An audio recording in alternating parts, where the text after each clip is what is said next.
제3장 빛 환경입니다. 빛 환경도 그렇게 문제가 많이 나온 부분은 아닌데요.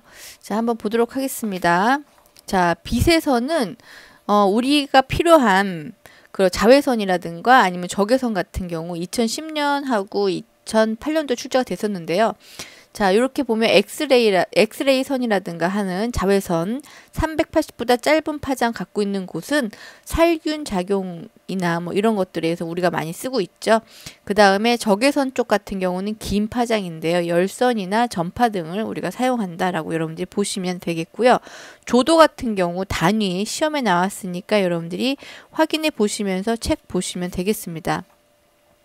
자, 채광 방식 같은 경우 우리가 다 앞에서 공부를 했었기 때문에 저희가 그냥 한번 쭉 여러분들은 읽어보시면서 넘어가시면 되겠고요. 자, 조명 설계 순서 이것도 앞에서 설명을 했었죠. 소유 조조 먼저 결정하고 광원 선택하고 조명기구 선택해서 가구 조명 배치 검토한다라는 거 여러분들이 보시면 되겠네요.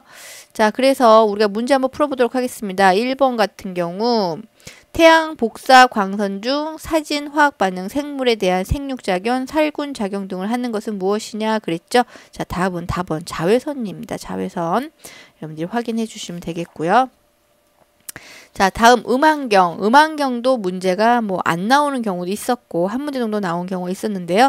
여기서는 우리가 여러분들이 잔향 시간을 꼭 확인을 해 주셔야 됩니다.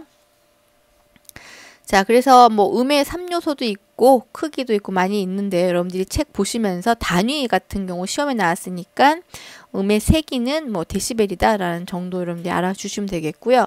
그 다음에 음의 속도 같은 경우 음의 속도는 어떻게 온도 변화에 따라서 영향을 주기 때문에 여러분들이 그것도 시험 문제 한번 보면서 제가 이따가 설명을 해드리도록 하겠고요.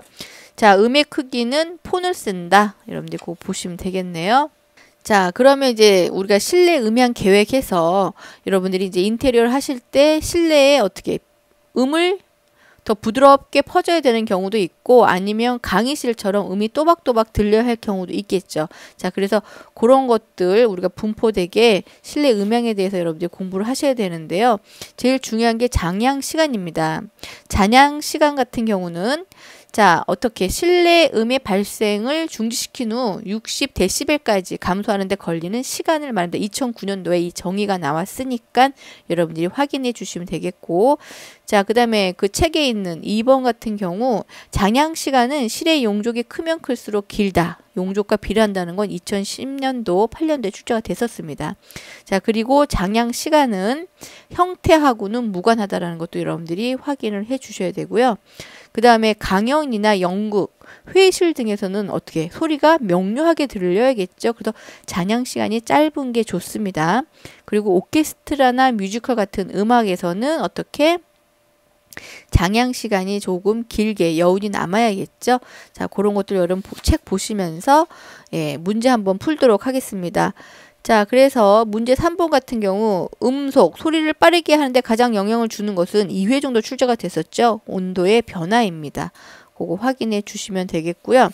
자, 11번 넘겨서 11번 보시게 되면은 다음 중 실내 음향 계획에 관한 설명으로 옳지 않은 것은 4회 출제가 됐었네요. 자, 그렇죠. 자, 요 같은 경우 보면은 모든 실내는 잔향 시간이 짧을수록 좋다. 모든 실내 아니죠. 회의실하고 또 음악을 듣는 뭐 오케스트라가 연주되는 곳이나 그런 거는 다릅니다. 그렇기 때문에 여러분들이 그거를 확인해 주시면 되겠고 나머지 문제도 여러분들이 꼼꼼히 풀어봐 주시면 되겠습니다.